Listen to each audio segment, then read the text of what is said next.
국회에서 볼썽사 나온 일이 벌어졌습니다. 다음 달 당선 무효 확정 판결을 앞둔 정의당 이은주 의원이 자진해서 국회의원직을 사퇴했습니다. 1월 30일이 지나면 비례대표 의석이 없어져도 다음번 순번으로 승계가 안 되거든요. 임기를 끝까지 마치지 못하고 중도의 의원직을 그만두게 되어 저와 정의당을 지지하고 성원해 주신 시민 여러분께 죄송할 따름입니다. 깊이 사과드립니다. 오늘의 뉴스 특강은 부랴부랴 꼼수 사퇴를 하게 만든 의석수와 쩐의 전쟁입니다.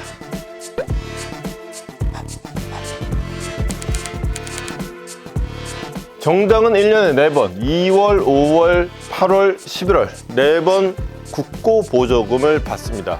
지난 4분기 기준으로는 118억입니다. 모든 정당이 받은 보조금 다 합한 겁니다. 선거가 있을 때는 선거 보조금을 또 받습니다. 이거는 440억 원쯤 됩니다. 자, 그럼 이 돈을 어떻게 배분하느냐? 일단 반으로 뚝 자릅니다. 그리고 절반은 교섭단체끼리 똑같이 나눠 먹습니다. 지금 현재는 국민의힘과 민주당이겠죠. 의석수 상관없습니다. 국회의원이 5명이 넘고 교섭단체가 안 되면 20명 미치면은 5%를 가져갑니다. 그리고 5명도 안 되면 2%를 가져갑니다. 그럼 나머지 43%쯤 되겠죠. 이걸 또 반으로 뚝 자릅니다. 이 반을 국회의석 비율로 나눕니다. 나머지 이 부분, 여기를 지난 총선의 득표율로 나눕니다. 118억 중에서 50억 이상을 국민의힘과 민주당이 다 가져갑니다. 나머지는 다 가져가봤자 몇 억 수준, 심지어는 몇 천만 원 수준입니다. 그러니까 국회의원의 숫자는 정치적 힘의 크기만 말해주는 게 아니라 캐시, 동원 능력을 말해주기도 하는 것이죠. 정의당이 이 5%의 대열에 들어가 있다가 2%의 대열로 깎일 수도 있었어요.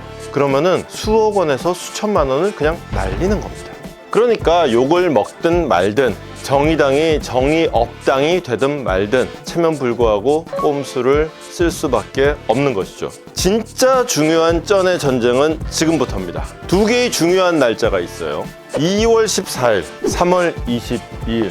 2월 달에 배분되는 보조금 액수가 2월 14일 현재의 의석으로 결정이 됩니다. 2월 14일 현재 국회의원 수가 20명 이상이냐, 원내 교섭단체냐, 수십억을 먹습니다. 5명 이상 19명 이하냐, 5% 일단 먹고 들어가는 이 비율에 들어가느냐, 아니면 4명 이하라서 2% 단위에 들어가는 몇 천만 원 먹는 수준으로 가느냐, 사활이 걸린 문제입니다. 지금 사실은 여야 할 거 없이 여느 총선보다도 공천 속도가 굉장히 느려요. 왜 이러냐? 속사정이 바로 이겁니다.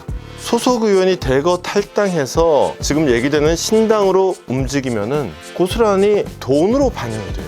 반대로 신당의 입장도 마찬가지겠죠. 국회의원을 얼마나 더 끌어당기느냐, 2단계에 머물러 있느냐, 2단계로 들어가느냐에 따라서 총선에서 쓸 돈의 액수가 천지차이예요. 그런데 지금 여야 공천이 꾸물꾸물하니까 갈 길 바쁜 신당 입장에서는 아주 속이 터지죠. 그래서 이런 얘기가 나옵니다. 이렇게 저속 운행을 하면 이런 건 좀 누가 나와서 저속 딱지 같은 걸 좀 떼줘야 되는 거 아니에요?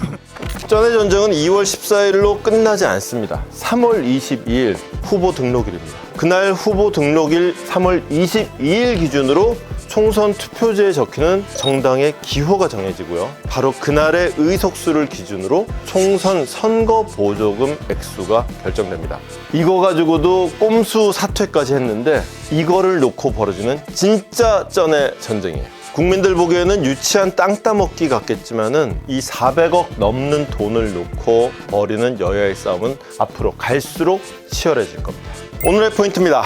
의석수는 어쩌다 정치 세력의 돈벌이 수단이 되고 말았습니다. 국민의 선택이 아니라 정치인들의 꼼수가 의석수를 결정하고 보조금 수령 액수를 결정합니다. 국민이 분명히 보여줘야 됩니다. 그 돈의 진짜 주인이 누군지, 누가 그 돈을 주는 건지 이번 총선에서 분명히 보여줘야 합니다. 뉴스 특강입니다.